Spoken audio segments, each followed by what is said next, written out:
ಸ್ನೇಹಿತರೆ ನಮಸ್ಕಾರ. ಈ ಬಾರಿಯ ಬಿಗ್ ಬಾಸ್ ಸೀಸನ್ 11 ಸಾಕಷ್ಟು ವಿಚಾರಗಳಿಂದ ಈಗಾಗಲೇ ಪಾಪ್ಯುಲಾರಿಟಿಯನ್ನು ಪಡೆದಿದೆ ಮತ್ತು ಗಮನವನ್ನು ಸೆಳೀತಾ ಇದೆ. ಈ ಬಾರಿ ಆಯ್ಕೆಯಾಗಿರುವಂತಹ 17ಕ್ಕೆ 17 ಜನ ಸ್ಪರ್ಧಿಗಳು ಕೂಡ ಹೆಚ್ಚು ಕಡಿಮೆ ಎಂಟರ್ಟೈನ್ಮೆಂಟ್ ಲೋಕದ ನಂಟನ್ನು ಹೊಂದಿರೋರೆ.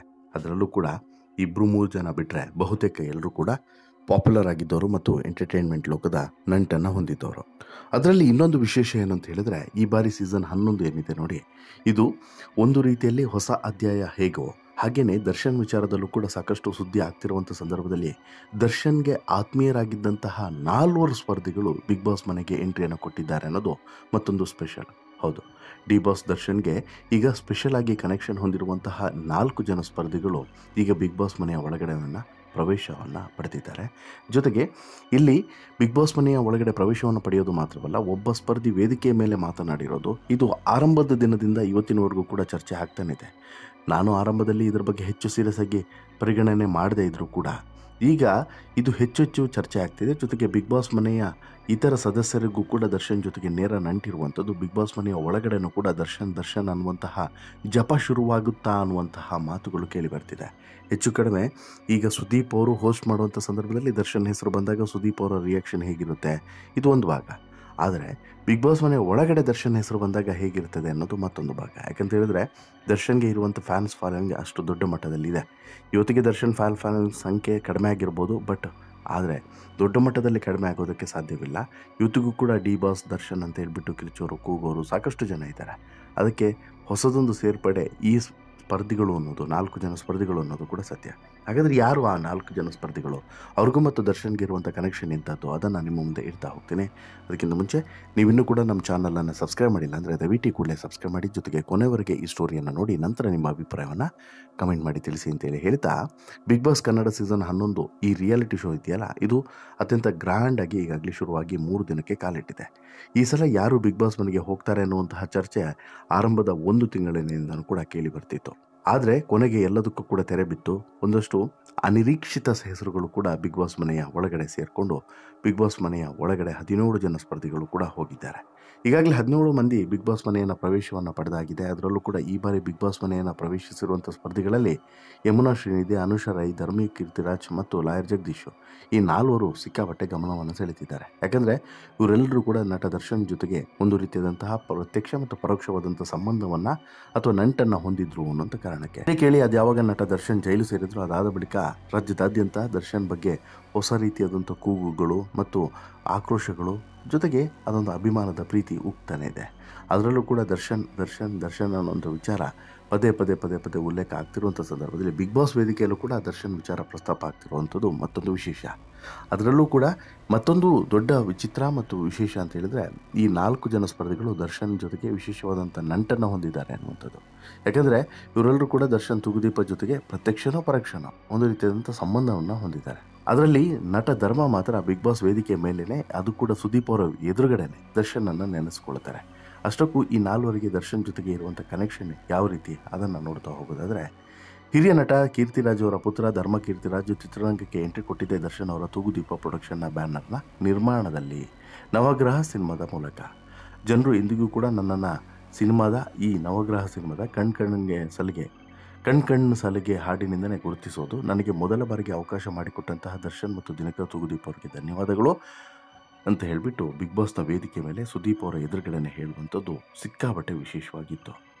ಇನ್ನು ದರ್ಶನ್ ಅವರ ಆಪ್ತರ ಬಳಗದಲ್ಲಿ ಧರ್ಮ ಕೂಡ ಒಬ್ಬರು. ಇದೀಗ ಬಿಗ್ ಬಾಸ್ ಮನೆಗೆ ಎಂಟ್ರಿ ಕೊಟ್ಟಿರುವಂಥ ಧರ್ಮ, ನಾನು ಚಿತ್ರರಂಗಕ್ಕೆ ಬಂದು 15 ವರ್ಷ ಆದರೂ ಕೂಡ ನನಗೆ ಯಶಸ್ಸು ಸಿಕ್ಕಿಲ್ಲ, ನನ್ನ ಜೀವನದಲ್ಲಿಯೂ ಕೂಡ ಯಶಸ್ವಿ ಆಗಲಿಲ್ಲ. ನನಗೆ ದೊಡ್ಡ ಅವಕಾಶವನ್ನು ಮಾಡಿಕೊಟ್ಟಿದ್ದಾರೆ, ಈ ಅವಕಾಶವನ್ನು ಸದುಪಯೋಗ ಪಡಿಸ್ಕೊಳ್ತೀನಿ ಅಂತೇಳಿ ಹೇಳಿದ್ದಾರೆ. ಇನ್ನು ಕನ್ನಡ ಕಿರುತೆರೆ ಮತ್ತು ಸಿನಿಮಾಗಳಲ್ಲಿ ಫೇಮಸ್ ಆಗಿರುವಂಥ ಯಮುನಾ ಶ್ರೀನಿಧಿ ಅವರು ಪೋಷಕ ಪಾತ್ರಗಳಲ್ಲೇ ಮಿಂಚಿರುವಂಥ ಯಮುನಾ ಇದೀಗ ಬಿಗ್ ಬಾಸ್ ಮನೆಯ 11ನೇ ಸೀಸನ್ನ ಸ್ಪರ್ಧಿಯೂ ಕೂಡ ಹೌದು. ಅಂದಹಾಗೆ ನಟ ದರ್ಶನ್ ತೂಗುದೀಪ್ ಅವರ ತಾರಕ್ ಸಿನಿಮಾದಲ್ಲಿ ಯಮುನಾ ನಟಿಸಿದರು. ಸದ್ಯ ದರ್ಶನ್ ಅವರು ಅರೆಸ್ಟ್ ಆಗಿದ್ದಾರೆ. ಈ ಹಿನ್ನೆಲೆಯಲ್ಲಿ ಯಮುನಾ ಪ್ರತಿಕ್ರಿಯೆಯನ್ನು ಕೊಟ್ಟಿದ್ದರು. ದರ್ಶನ್ ಅವರ ಬಗ್ಗೆ ನನಗೆ ಬೇಷರತ್ ಗೌರವ, ಕಾರಣ ಅವರು ನಮ್ಮನ್ನು ನಡೆಸಿಕೊಳ್ಳುವಂಥ ರೀತಿ. ನನ್ನ ಮಕ್ಕಳು ತಪ್ಪು ಮಾಡಿದಾಗ ನಾವು ಅವರಿಗೆ ಮಾರ್ಗದರ್ಶನ ನೀಡ್ತೀವಿ, ನಾವು ಅವರನ್ನು ಶಿಕ್ಷಿಸ್ತೀವಿ, ಆದರೆ ಅವರನ್ನು ತಿರಸ್ಕರಿಸೋದಿಲ್ಲ. ನಾವು ಕೂಡ ಅವರನ್ನು ಪ್ರೀತಿಸೋದನ್ನು ನಿಲ್ಲಿಸೋದಿಲ್ಲ. ಅದೇ ರೀತಿ ಏನೇ ಆಗಲಿ ನಿಮ್ಮ ಮೇಲಿನ ಭಾವನೆಗಳು ಮತ್ತು ಗೌರವ ಯಾವತ್ತಿಗೂ ಕೂಡ ಕಡಿಮೆ ಆಗೋದಿಲ್ಲ ಅನ್ನೋದನ್ನು ಇಲ್ಲಿ ಈಕೆ ಬರೆದುಕೊಂಡಿದ್ರು, ಹೇಳಿದರು ಕೂಡ. ಅಂತಹ ಯಮುನಾ ಶ್ರೀನಿಧಿ ಇವತ್ತು ಮತ್ತೆ ಅಂತಹದ್ದೇ ಮಾತುಗಳನ್ನು ಆಡ್ತಿದ್ದಾರೆ. ಜೊತೆಗೆ ಬಿಗ್ ಬಾಸ್ ಮನೆಯಲ್ಲಿ ಯಮುನಾ ಶ್ರೀನಿಧಿಯ ಹವಾ ದೊಡ್ಡ ಮಟ್ಟದಲ್ಲಿದೆ. ಅಂಥದ್ರಲ್ಲಿ ಈಗ ಯಮುನಾ ಶ್ರೀನಿಧಿ ಮತ್ತು ಆ ಒಂದು ಈ ದರ್ಶನ್ ನಡುವಿನ ಕನೆಕ್ಷನ್ ಇದೆಯಲ್ಲ, ಇದು ಬಹುಶಃ ಮತ್ತೆ ಚರ್ಚೆಗೆ ಬರ್ಬೋದು. ನಿಮಗೆ ನೆನಪಿರ್ಬೋದು, ದರ್ಶನ್ ಅರೆಸ್ಟ್ ಆದಂಥ ಸಂದರ್ಭದಲ್ಲಿ ಇದೇ ಯಮುನಾ ಸಾಕಷ್ಟು ಸೆಲ್ಫ್ ವೀಡಿಯೋಗಳನ್ನು ಮಾಡಿ ಹಾಕಿದ್ರು. ಅಂದರೆ ದರ್ಶನ್ಗೆ ಸಪೋರ್ಟಿವ್ ಆಗಿ ಒಂದಷ್ಟು ವೀಡಿಯೋಗಳನ್ನು ಹಂಚಿಕೊಂಡಿದ್ರು. ಅದು ಈಗ ಮತ್ತೆ ವೈರಲ್ ಆಗ್ತಿದೆ. ಜೊತೆಗೆ ಈಗ ಅವರು ಶೇರ್ ಮಾಡ್ಕೊಂಡಿರೋಂಥ ಫೋಟೋಸ್ ಕೂಡ ಸಿಕ್ಕಾಪಟ್ಟೆ ವೈರಲ್ ಆಗ್ತಿದ್ದಾವೆ. ಇದರ ಜೊತೆಗೆ ದರ್ಶನ್ ಪರ ಪೋಸ್ಟ್ ಹಾಕಿದಂತಹ ನಟಿ ಅನುಷಾ ರೈ. ಹೌದು, ಅನುಷಾ ರೈ ಈ ಬಾರಿ ಬಿಗ್ ಬಾಸ್ ಮನೆಯ ಸ್ಪರ್ಧಿಯಾಗಿ ಕಾಲಿಟ್ಟಿರುವಂತಹ ನಟಿಯೂ ಕೂಡ ಹೌದು. ಜೊತೆಗೆ ದರ್ಶನ್ ಅವರಿಗೆ ದೊಡ್ಡ ಅಭಿಮಾನಿಯೂ ಕೂಡ ಹೌದು. ಹತ್ಯೆ ಕೇಸ್ನಲ್ಲಿ ನಟ ದರ್ಶನ್ ಅರೆಸ್ಟ್ ಆದಾಗ ಅವರ ಬಗ್ಗೆ ಪೋಸ್ಟ್ ಹಾಕಿದರು ಇದೇ ಅನುಷಾ ರೈ. ನನಗೆ ಅಭಿಮಾನಿಗಳು ವರ್ಷದ 365 ದಿನವೂ ಕೂಡ ಊಟ ಹಾಕ್ತಾರೆ, ಆದರೆ ನಾನು ಹುಟ್ಟುಹಬ್ಬದ ಒಂದು ದಿನ ಮಾತ್ರ ಅವರಿಗೆ ಊಟ ಹಾಕ್ತೀನಿ ಅಂತ ಹೇಳ್ಬಿಟ್ಟು ನಟ ದರ್ಶನ್ ಹೇಳಿದರು.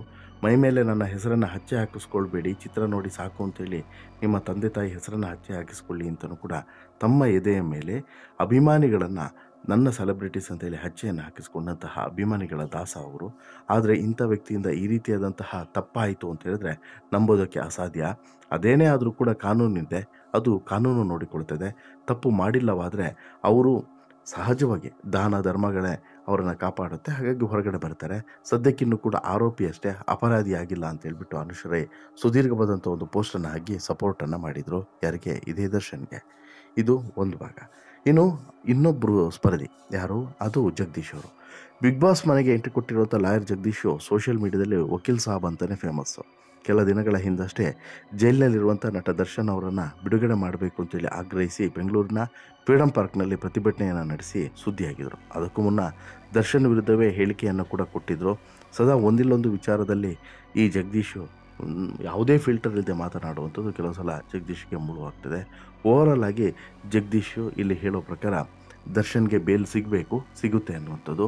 ಅದನ್ನೇ ಇಟ್ಕೊಂಡು ಫ್ರೀಡಂ ಪಾರ್ಕ್ನಲ್ಲಿ ಪ್ರೊಟೆಸ್ಟ್ ಕೂಡ ಮಾಡಿದರು. ಜೊತೆಗೆ ಜನರನ್ನು ಸೇರಿಸಿದರು, ಸುದೀರ್ಘವಾಗಿ ಮಾತನಾಡಿದರು, ಒಂದಷ್ಟು ವಿಚಾರಗಳ ಬಗ್ಗೆ ಪ್ರಸ್ತಾಪ ಮಾಡಿದರು, ಚಿತ್ರರಂಗದ ಷಡ್ಯಂತ್ರದ ಬಗ್ಗೆ ಬಿಚ್ಚಿಟ್ಟಿದ್ರು. ಹೀಗೆ ಎಲ್ಲವನ್ನು ಕೂಡ ಸದಾ ಬಿಚ್ಚಿಡುವಂತಹ ಇದೇ ಜಗದೀಶು ದರ್ಶನ್ ಅವರ ವಿಚಾರದಲ್ಲೂ ಕೂಡ ನೇರವಾಗಿ ಒಂದಷ್ಟು ವಿಚಾರಗಳನ್ನು ಪ್ರಸ್ತಾಪಪಡಿಸಿದರು.